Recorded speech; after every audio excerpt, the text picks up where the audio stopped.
What's up, guys? This is Sensei coming at you guys with episode 2 of Stand Up Vanguard. Today I want to discuss a topic that a lot of newer players just don't get to grasp quite easily. The concept is called card advantage. What I mean by card advantage is the ability to balance cards in hand with the cards on the field.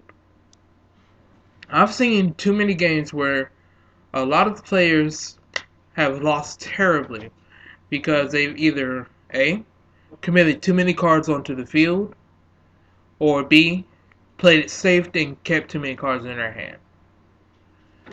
Now, either way it goes, that's not a very good situation for most players, because you end up either giving your opponent a good look at how you're going to play, and also just let them block it all, or you let your opponent set up their field.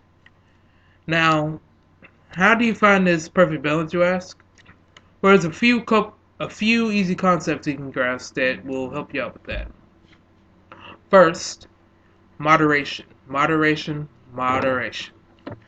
Being able to find that middle ground between field and hand is key. Like, say for instance, you start off the game almost perfect in Gold Palette deck. Boom. You start off with your superior ride. Awesome. So you're thinking, hey, my opponent's got 3 damage.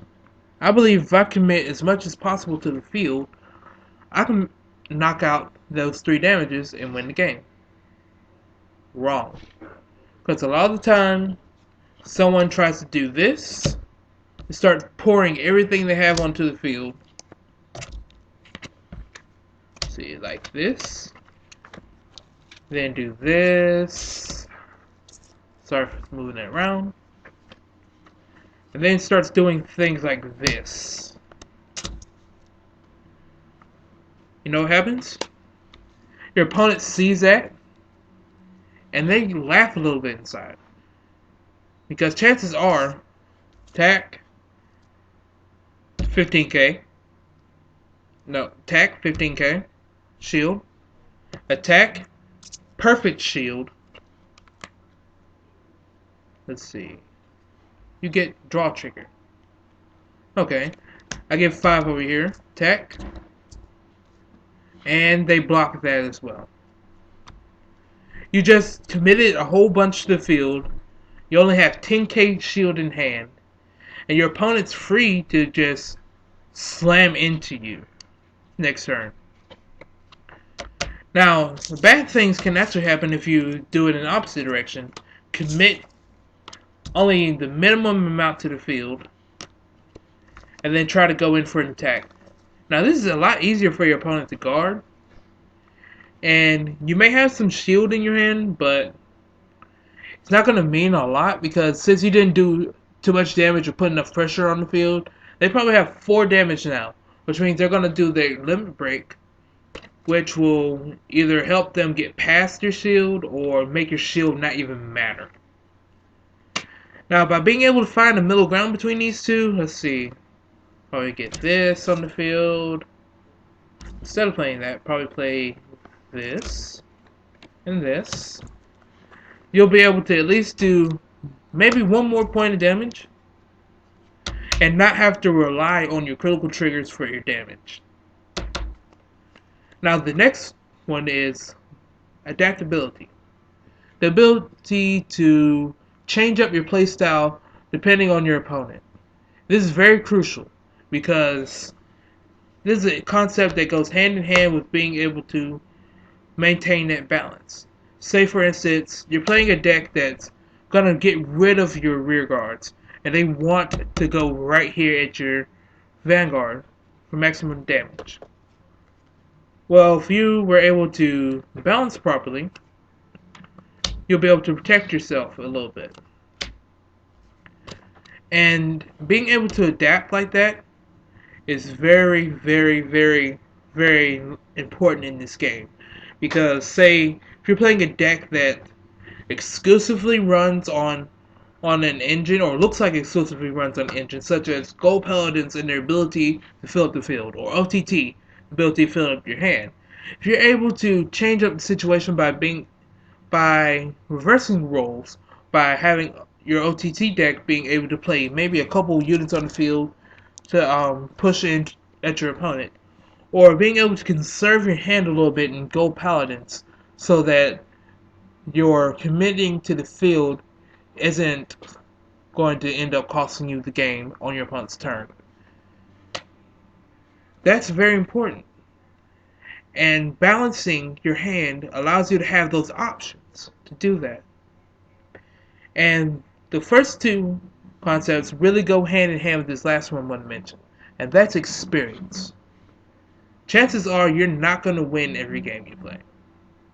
In fact, if you're unable to balance properly, you're going to be having a lot more losses on your record than wins. And that's okay, because from a personal standpoint, I've learned a lot more from my losses than wins. Because I've learned how a specific player plays, how a deck generally works, and also I've learned how to balance my hand in order to answer those playstyles and those deck generalities and go for wins. Say for instance, you've played this player and they're very aggressive. They love committing to the field. They love coming at you with everything they've got. You start learning that you need to have your balance tilted a little bit towards keeping your hand up. Or a player that likes to keep their shield up so that their plays can go in and then they could be guaranteed they have a next turn. Then you know that maybe you need to put a little bit more on the field and knock out some of those grade 2s. Or put a lot more damage on the board faster. And also, just having plain general experience allows you to learn a little bit more about yourself. So these three concepts I told you about, the ability to find the middle ground through moderation, the ability to adapt towards any player or situation you come across, and the ability to learn from your experiences and reinforce those two other concepts, should guarantee you a lot more wins in your games. I'm not going to say you're going to win every time, because let's just face it. It's not a perfect world out here. You're guaranteed to lose, like I said before.